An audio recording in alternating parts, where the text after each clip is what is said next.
Voltamos então à nossa conversa com o Dr. Rui Patrício e continuamos a falar sobre combate ao racismo e à discriminação. Agora, gostaria de te colocar uma questão que tem a ver com um dos pontos do Plano Nacional de Combate ao Racismo e à Discriminação, no ponto 7.3, que diz: é necessário e prevê-se a avaliação da possível revisão da legislação em matéria de combate à discriminação e ao discurso de ódio, que falámos ontem, designadamente o quadro legal em matéria de proteção contra a discriminação múltipla e interseccional no âmbito contraordenacional, que foi exatamente o último tema de que falámos, e tendo em vista adequar a legislação penal respeitante ao crime de discriminação e incitamento ao ódio e à violência às recomendações de julho de 2018 da Comissão Europeia contra o racismo e a intolerância. Passando aqui esta parte final, eu queria te perguntar qual a tua opinião em relação a esta medida. O que é que tu achas que na prática isto pode significar e se deve ser naturalmente feita esta avaliação e uma adequação? Eu vou dar uma resposta que é um pouco politicamente incorreta. Antes de mais, boa tarde novamente. É um gosto voltar ao convívio neste nosso Pode Esclarecer. Eu vou dar uma resposta, dizia eu, um bocadinho politicamente incorreta. Sem prejuízo depois de responder, mas vou começar por dizer, eu tenho alguma dificuldade, devo dizer, em perceber exatamente o que é que isso significa. E não é novidade nesse plano. Hoje em dia há muitos planos, e muitas comissões, e muitas missões, e muita legislação que usa uma linguagem que às tantas pode significar tudo e não significar nada. Portanto, eu fico um bocadinho na dúvida sobre o que é que quer dizer essa coisa interseccional e tal. Dito isto... Achas que são chavões que muitas das vezes são vazios? Acho que às vezes são. Mas e para isso vou avançar para a segunda parte da resposta, porque nós temos a obrigação de contribuir para que não sejam. Independentemente disso, e de alguma desconfiança que eu tenho relativamente a esse tipo de linguagem, ainda assim, acho que, aliás, como eu dizia ontem, é importante, em primeiro lugar, mapear todas as contraordenações que nós temos.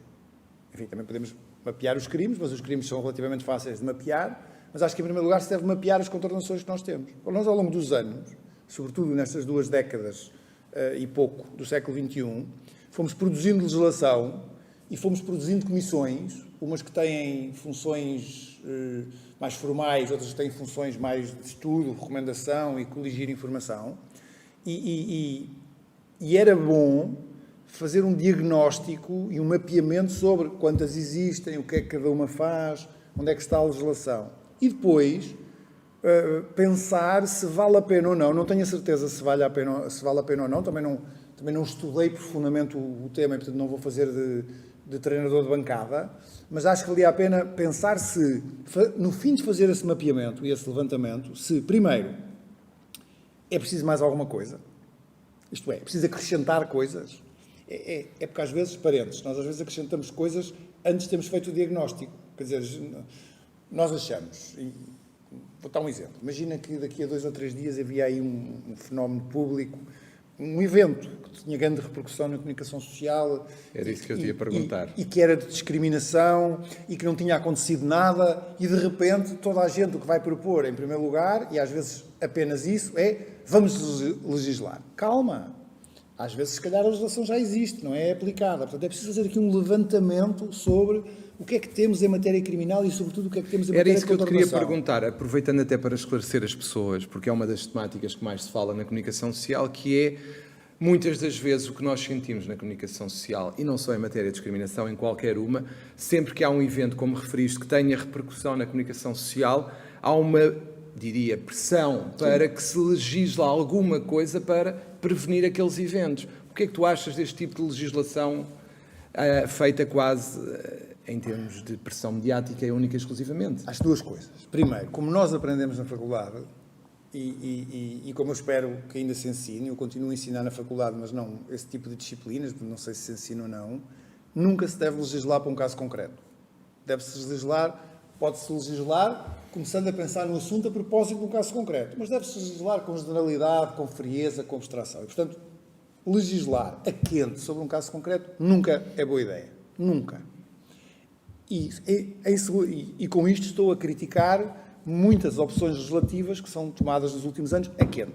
Em segundo lugar, às vezes em vez de se resolver um problema, cria-se um problema. Porquê? Porque já existe legislação, depois cria-se uma nova sem antes ter visto exatamente o que é que se passou ali, e se aquela legislação é suficiente ou não, isso é um problema de aplicação, é da própria legislação, cria-se uma nova, e depois elas vão conflituar e gera-se um imbróglio ainda maior. E, portanto, eu diria, o legislador, e os cidadãos também, sobretudo os que têm funções em que têm alguma responsabilidade, seja responsabilidade formal, seja responsabilidade de influenciar a opinião, devem sempre aconselhar alguma prudência. Perante um fenómeno concreto, o que se deve fazer imediatamente não é legislar. O que se deve fazer imediatamente é ver o que é que aconteceu.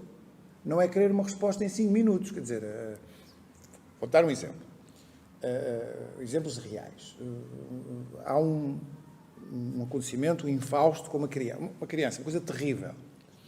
E desata toda a gente em 48 horas a propor uma reforma do quadro legislativo. Mas calma, mas aquela morte tem que ver com o problema do quadro legislativo. E, portanto, eu diria, voltando ao tema do relatório, é preciso ter algum cuidado com avançar para soluções antes de ter mapeado e feito o diagnóstico. Eu faria o diagnóstico.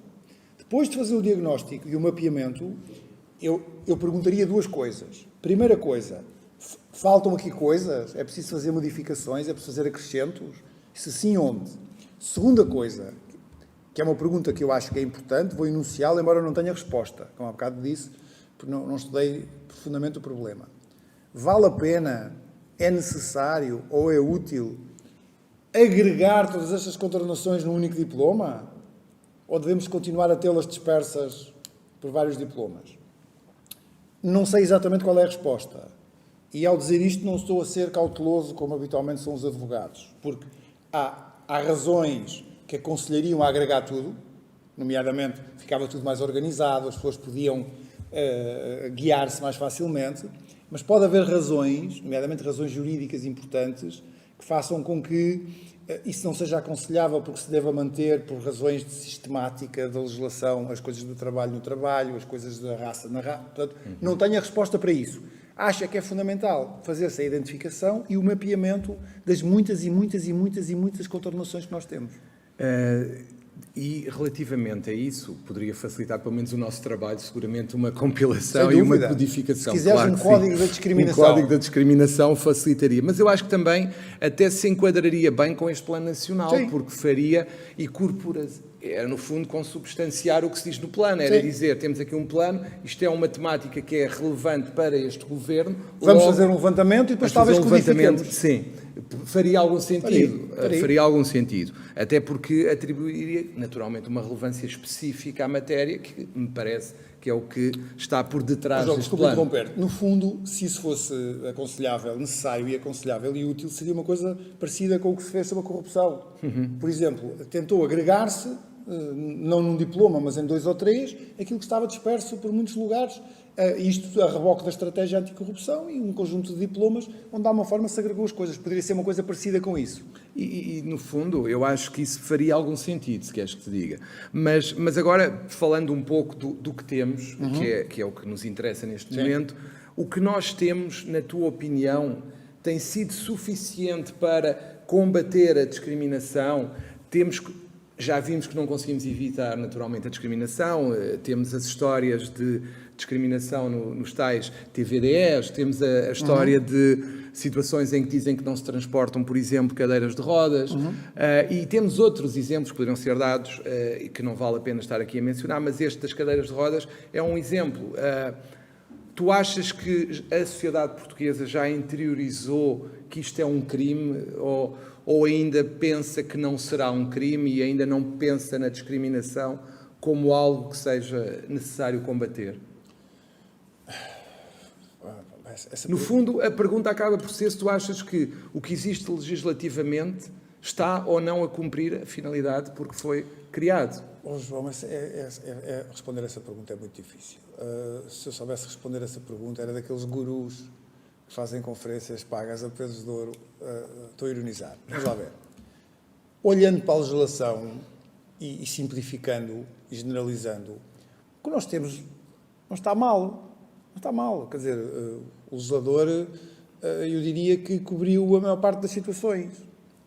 O que não significa, e é importante que as pessoas percebam isso, o que não significa que a legislação cumpra totalmente o seu papel. Porque para a legislação cumprir totalmente o seu papel, não basta que ela exista e seja razoável. É preciso que as situações cheguem, como dizem os juristas, às chamadas instâncias formais de controle. E que essas instâncias formais de controle, já vou traduzir do juridiquês para português normal, que essas instâncias formais de controle funcionem. O que são as instâncias formais de controle? São os tribunais, o Ministério Público, as polícias, as ACTs, as comissões, as autoridades, isto é, todos aqueles que têm por função aplicar essa mesma legislação. E depois é preciso uma outra coisa. É preciso que as pessoas se queixem, é preciso que as pessoas colaborem, cooperem, que se forem notificadas como testemunhas se apresentem, denunciem, etc. Ou seja, imagina que chegamos à conclusão que a legislação ainda não tem um grau de eficácia ótimo. Isso pode não ser problema da legislação. Pode ser problema de... É preciso dar tempo ao tempo, porque estas coisas têm uma dimensão legislativa, mas também têm uma dimensão comportamental. Estas coisas demoram a interiorizar. As pessoas demoram a não só comportarem-se de acordo com aquilo que é o novo quadro, como a interiorizarem esse quadro. São duas coisas diferentes. E nesta matéria da discriminação, acho que isso é muito importante. Às vezes as pessoas comportam-se exteriormente como já não sendo racistas, sexistas, homofóbicos, elitistas, mas são-no ainda interiormente. E já não é mau que não se comportem como tal. Mas enquanto não interiorizarem, o que é essencialmente uma questão cultural e educacional, quando não interiorizarem, não se comportam completamente no sentido que o sistema funcione. Portanto, eu não diria que é essencialmente um problema da legislação. Diria que é essencialmente um problema nosso, de prática, de avançarmos um bocadinho mais. Por exemplo, de fazermos estas coisas para consciencializar as pessoas, de se ensinar na escola, de se ensinar na família, sem prejuízo da legislação poder precisar de uma afinação a outra. O que não acho é que, porque há o caso dos TVDE, da deficiência. Eu há bocado, aliás, quando me perguntaste, diz-me lá situações que eu acho que estão atrasadas, eu dei-te o exemplo da deficiência. Ou porque se trata na nossa sociedade os velhos, eu sei que não se deve dizer os velhos, mas eu gosto da palavra. Não é uma palavra negativa, mas é uma palavra positiva. Se trata mal os velhos, se discrimina os velhos.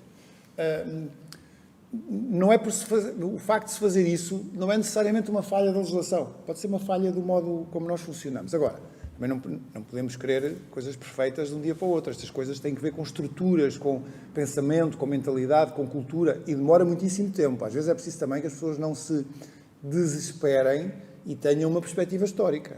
Olhemos para Portugal quando nós chegámos à faculdade, no final dos anos 80, princípios dos anos 90, e olhamos para Portugal hoje. É um mundo radicalmente diferente. Radicalmente. A mudança é tremenda, e isso leva-me a outra questão que tem muito a ver com alguns processos que tu também tens tido, e agora passando para uma generalização que acho que temos que fazer aqui, que tem a ver com a confiança na justiça, que no fundo foi o que tu referiste. Ou seja, a percepção que as pessoas têm do judiciário, que está pelas ruas da amargura, tem que passar também por um comportamento diferente de todos os agentes, como é óbvio. E há uma coisa que normalmente é tida como sendo responsabilidade dos advogados, que é a morosidade da justiça, nomeadamente a parte dos inquéritos. Mas, na prática, e tu já o denunciaste, isso não é bem assim, a culpa não é nossa. Ou seja, nós temos a intervenção que temos em termos processuais, e temos, mas depois não se explica às pessoas que, se calhar, muitas das vezes, como tu já denunciaste, se calhar é noutro sítio que o processo encalha. E isso é importante explicar às pessoas, e é importante consciencializar todos que estamos todos a trabalhar com o mesmo objetivo. E eu queria te perguntar, até porque isso tem a ver com a fase dos inquéritos, a instrução, etc., a existência das garantias, a confiança que as pessoas têm ou não têm que o processo penal irá cumprir o seu objetivo, é fundamental para que as pessoas façam as denúncias que falavas. Não há dúvidas quanto a isso. E o que é que achas que nós podemos fazer para combater isso? E se tu achas que existe ou não influência nestas denúncias, na forma como muitas vezes a comunicação social trata os processos judiciais? João, tocaste nas feridas, um conjunto de feridas. Se isto fosse uma entrevista, às vezes os políticos dizem, ainda bem que me colocou essa questão, mas ainda bem que me colocaste essa questão e não combinámos, porque isso é um tema que eu acho que é particularmente importante, é um tema que me é particularmente caro e dava para estarmos aqui a conversar não um dia inteiro, mas uma semana. Deixa-me ser o mais sintético possível e fatiar a coisa. Vamos por partes. Claro que sim. Se tu me perguntas, achas que existe um problema sério em Portugal de desconfiança dos cidadãos na justiça? A resposta é sim. E não é acho, é existe. E vou dizer porque é que existe. Aliás, saiu a semana passada um trabalho feito sob a égide do ISCTE chamado O Estado da Nação, em que eu escrevi a parte relativa à justiça e o diagnóstico que fiz relativamente à justiça, baseado em estatísticas fiáveis, é que nos últimos 20 ou 30 anos, nunca a confiança dos cidadãos no sistema de justiça foi além de 50%. E teve quase sempre aquém dos 50%. Aliás, nesse diagnóstico eu disse, o principal problema da justiça em Portugal é a falta de confiança dos cidadãos. E, portanto, a resposta é, há um problema de falta de confiança. Segunda subpergunta. Essa falta de confiança faz com que as pessoas, nomeadamente no tema que estamos aqui a tratar da discriminação, se queixem menos do que se poderiam queixar? A resposta é sim. Porque quando não há confiança, é da natureza das coisas que as pessoas se não queixem porque acham que não vai acontecer nada. Ou que o processo vai correr mal, ou que vai demorar, ou que vai ficar em águas de bacalhau, como se diz em termos de população. Agora, questões mais complexas. Porquê é que existe essa desconfiança? Tenho intuições, mas não sei responder, porque nunca se estudou as razões dessa desconfiança. Aliás, o que eu proponho lá nesse texto, que saiu a semana passada, no livro, na obra do ISCTE, é precisamente que se estude as razões dessa desconfiança, que eu intuo que sejam várias. Uma delas são alguns problemas no sistema, claro, algumas entropias no sistema. Outra é a mediatização da justiça em redor de meia dúzia de processos que as pessoas acham que são o espelho de tudo o que acontece. Eu, no outro dia, só para acrescentar, estava a falar com uma magistrada que me dizia, nós estamos a recuperar pendências, nós estamos a acelerar processos, mas como há alguns processos mediáticos que dão a ideia exatamente oposta, não conseguimos passar esta mensagem. Nem nunca vão conseguir. Claro. Há um tema mediático, eu já desenvolvo esse tema, que é um tema importante. Há razões sociológicas. É preciso não esquecer que nós passámos por uma grande alteração de paradigma em termos de justiça e do tipo de casos que vão à justiça. Passámos por duas crises económicas fortíssimas. Há fenómenos de ressentimento, fenómenos de sentimento de injustiça, tudo isso se repercute. Eu acho que há um caldo enorme individual, social, cultural, de representações que faz com que as pessoas desconfiem. Sendo certo, que eu acho, e não paro de dizer, que a justiça tem problemas, tem entropias, muito menos do que as pessoas julgam. Portanto, na minha perspectiva, há uma decalagem entre o que as pessoas pensam da justiça e o que ela é. Mas não interessa, porque se as pessoas pensam que ela é má, isso em si é um problema. E, portanto, as causas são muitas, eram preciso ser estudadas. Agora, é muito difícil mudar isto. É muito difícil mudar esta percepção. E é muito difícil mudar esta percepção porquê? Por duas razões. Porque nós vivemos uma situação que é quase civilizacional em que predomina a rapidez e o espetáculo. E a rapidez e o espetáculo não se compadecem com diagnósticos, reflexões, ponderações. As pessoas querem uma explicação agora, não é hoje, é agora.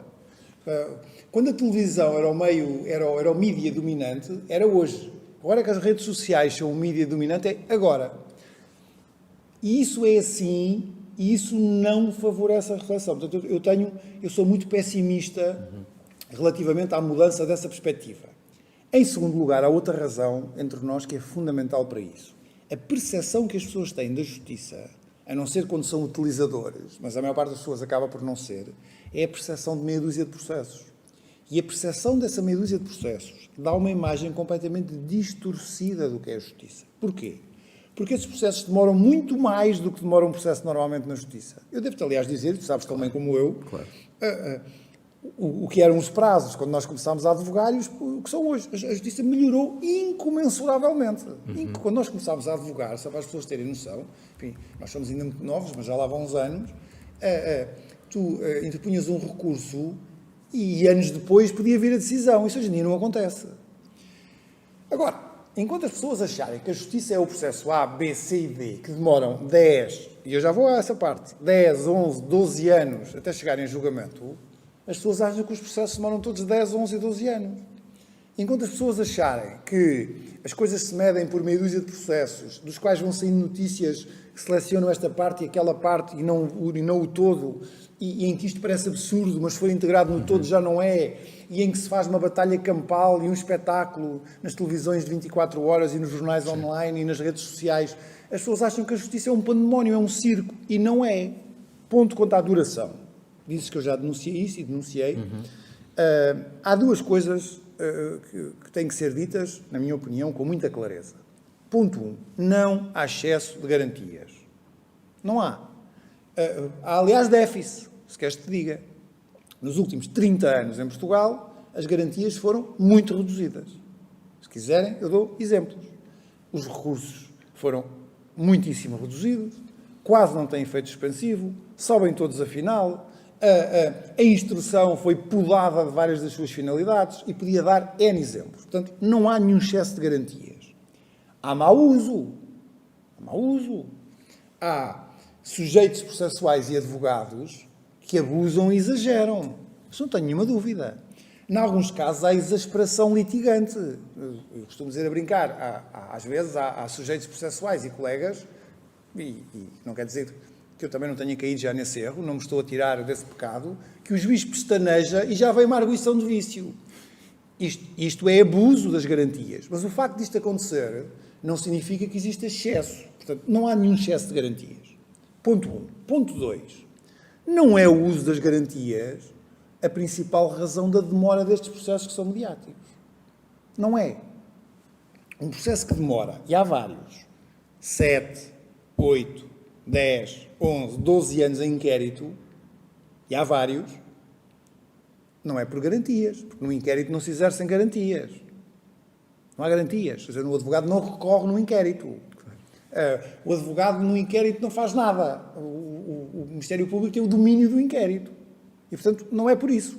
Se um processo demora, um processo contraordenacional, as grandes contraordenações, da Autoridade da Concorrência, da CMVM, do Banco de Portugal, da ERSE, demora 8 anos na entidade administrativa e depois vem uma decisão que é impugnada para tribunal a correr em meia dúzia de dias, não foi o exercício das garantias que conduziu esta demora. Até porque os prazos só existem para advogados. Claro, os prazos, ou melhor, os prazos existem para toda a gente, mas só têm consequências para advogados. Exatamente. E, portanto, é preciso, de uma vez por todas, não confundir mau uso pontual de garantias com excesso de garantias e, sobretudo, não é o mau uso pontual de garantias, nem as garantias que conduzem a estes atrasos. E um advogado, numa instrução de um processo que demorou 10 anos em inquérito, invoca a prescrição. E invoca muito bem, a sua obrigação.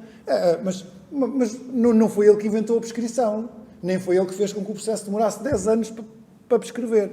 É preciso que as pessoas olhem para isto com olhos de ver.